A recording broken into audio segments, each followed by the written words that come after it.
Always at ease. Would you be slighted if I didn't speak for hours? Well, that music was definitely not from Gypsy. That was from My Fair Lady. We were talking to Tony Braithwaite a little while ago, and he will be starring as Henry Higgins in My Fair Lady at Act 2 Playhouse in Ambler, and that's starting tonight. And that was Rex Harrison singing the song "Why Can't a Woman" there.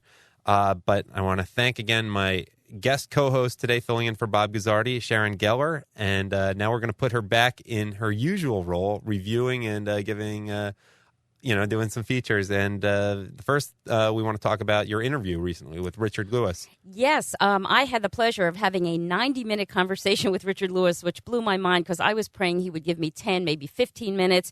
This man was so generous on the phone. And, talking to Richard Lewis is like watching him do a stand-up. It's just free association. We flip from one topic to another. He starts out by calling me. If you know anything about Richard Lewis, you could just picture him running his hand through his hair during the entire conversation. He starts off by calling me in the morning at 7:30 West Coast time, of course, 10:30 here. And he says, whoa, wait. What time is it? What, 7:30? 7:30? What am I doing calling Philadelphia 7:30 in the morning? I said, come on, Richard. You know Philadelphia is the comedy capital of the world. He goes, yeah, it's true. Then he told some jokes about hiding the afikoman on his body, which I don't want to get into. And I actually said to him, what did you do for Passover this year? Adam, he says, the second night he was at Sid Caesar's house, and Theodore Bickel was there as well. And he's telling me the admiration he has for Sid Caesar, this man who was your show of shows. I mean, everybody knows how legendary that is. So the conversation was just an unbelievable 90 minutes with this walking genius of comedy. And he's going to be in Philadelphia, right? He's going to be at the Helium Club, which is 2031 Sansom Street, this Thursday, Friday, and Saturday night. You can go to www.heliumcomedy.com. I asked Richard, I said, when you grew up, I said, what kind of a house did you grow up in? And he said, I didn't have a horrible family, but I didn't have a lot of great support. He said, my father was a kosher caterer, and he said that always struck him as strange since they didn't grow up in a particularly religious home. In fact, he says they were so not religious that his mother had a menorah on a dimmer. Huh. And then he said, I always used to try to please my mother. On Hanukkah, I bought her a self-complaining oven. So, I mean, one of the memories he has of being in bed with his sister and his brother, they would watch shows like The Honeymooners and The Phil Silvers Show, and he said we'd be in bed and we would laugh.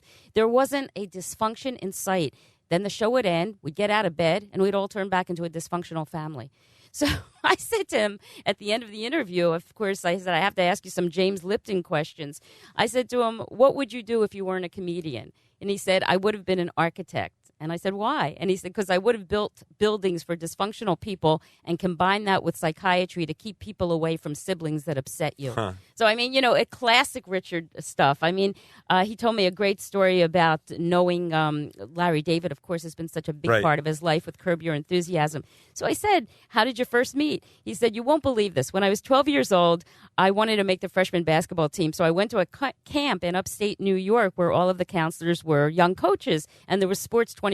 And then he says, I think the only reason I made the team is because 3 Jewish cheerleaders were singing Adon Olam and begging the coaches to let me on the team. Anyway, he says, I ran into the most obnoxious human being I've ever run into. This gangly 12-year-old guy whose name was Larry David. He said, I wasn't a drunk then, but even then I knew I had met the worst human being ever. Huh. We were arch rivals. P.S. They don't see each other for like 10, 12 years. They meet in a comedy club. They have no idea who each other is.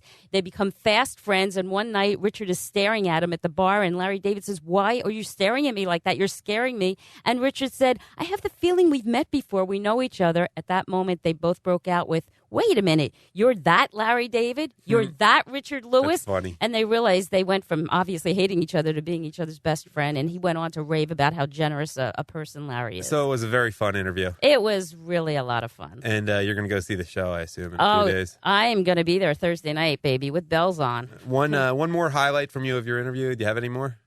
I have a lot. Okay, we'll keep it to like 30 seconds or so, whichever. Yeah, hey, you put Kim Carson on the spot there, so I can put you, do the same. Okay, I asked him about his sitcom with Jamie Lee Curtis, Anything But Love. I said, was that the highlight of your career? And he said, well, it bought me my 100-year-old house in the hills, but it wasn't the highlight. The highlight was being on Letterman 70 or 80 times during an 8-year period.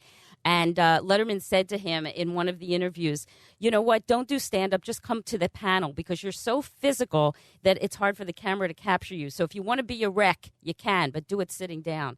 Right. And he said, I realized, he said, David Brenner, one of his best friends, said to him, you know, if you did a show at the Helium Comedy Club every night for 50 years, you wouldn't reach as many people as you reach with one night on Letterman. That's a great point. So there you go. He's happy to be doing these. Well, Richard Lewis will be at the Helium Comedy Club in Center City, Philadelphia, starting on Thursday night.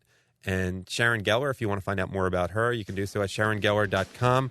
Let me thank once again our sponsor, Singer Financial, your source for hard money loans in the greater Philadelphia area.